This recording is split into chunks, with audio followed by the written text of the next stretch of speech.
of the reasons why we do this is so that we are all at par with the issues that we are faced with. We don't want to hear asfunu vangendaba. We want to know. We want to be able to process these things, and we want to be able to action upon them if they need an intervention. Efuna abanye betu in that sense. So let's get a look at what's happening. And one of the other things as well, remember, is that if we don't know, then we are not armed. To be forewarned is to be forearmed.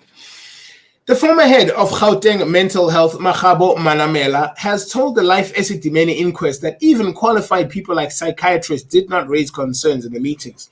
They were scared to speak.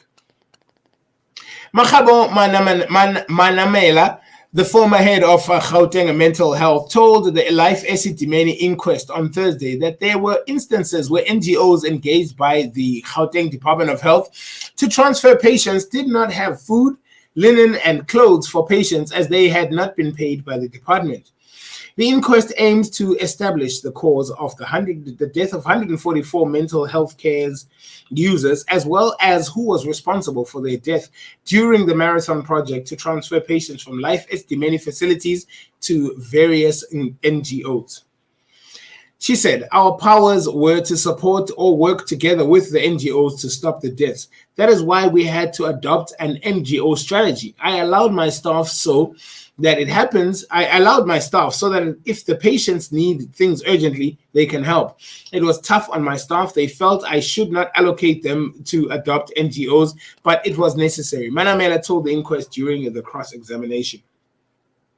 Manamela said that the former Gauteng Health Department Deputy Director Richard Lebete and the former Gauteng MEC Dani Mahlangu had visited the NGO Precious Angels when they heard about the deaths that had occurred there.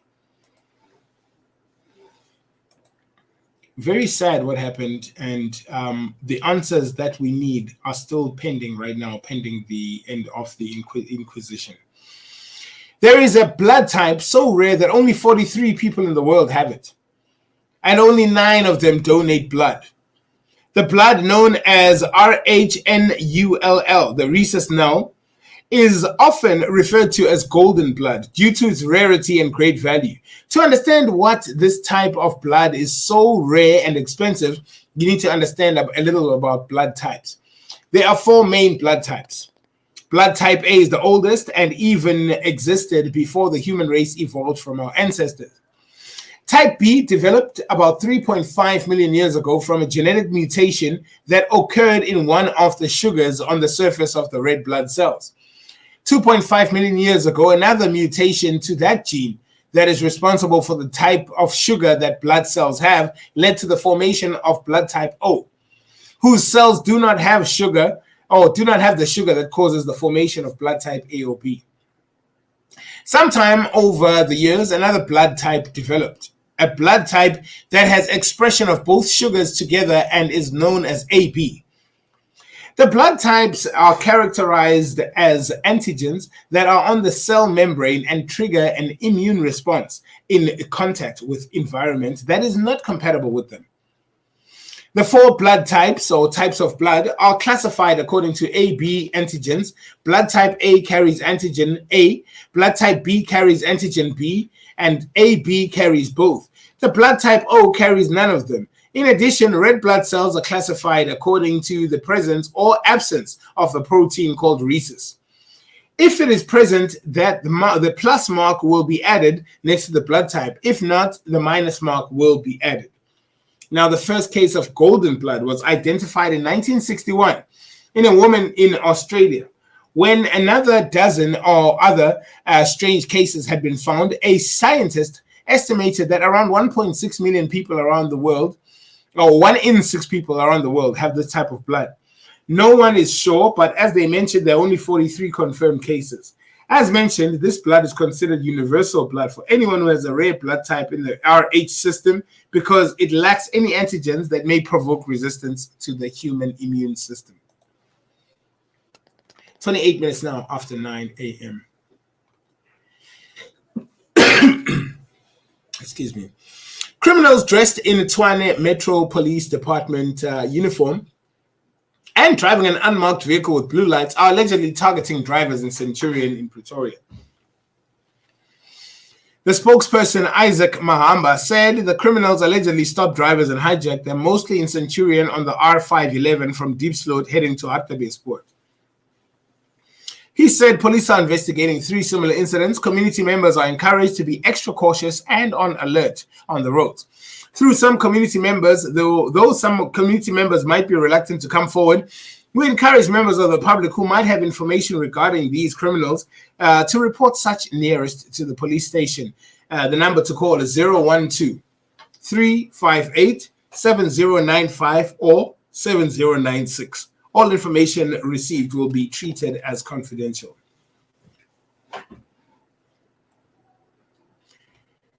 The disgraced former CEO Brian Molefe of Eskom has declined to talk about his latest legal defeat, in which the Gauteng High Court dismissed his appeal against the ruling that he must repay unlawfully received pension payouts. Now he must cough up 9.9 million rand plus interest. That was the court response from ex-Eskom boss Brian Molefe. Asked him when the paper asked him comments from this week's dismissal of his appeal, which means that Eskom Pension and Provident Fund can enforce the order compelling him to pay back the money.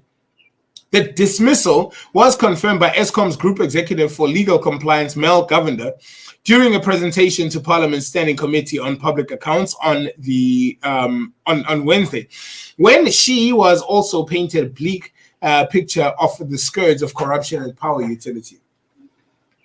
The 14-page document lays out the compelling reasons that Molefe's application for leave cannot succeed, including Molefe in his supplementary answer affidavit stated that he wanted a mediation process to determine the precise amount that he owes.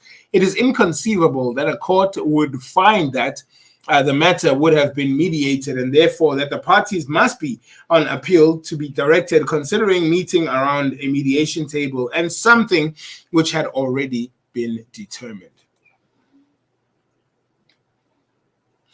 The word "kota" has shot up on the Twitter trends list on Thursday, the 20th of October, after an interview from an entrepreneur claiming he knows someone he knows made a killing pre-COVID-19 just by selling kotas in their local township. According to Bulelani Balabala, who's an entrepreneur himself, as a well-spoken mentor, a tuck shop owner who he knows made over 580,000 from selling kotas from a small zinc container. He shared this information during a podcast.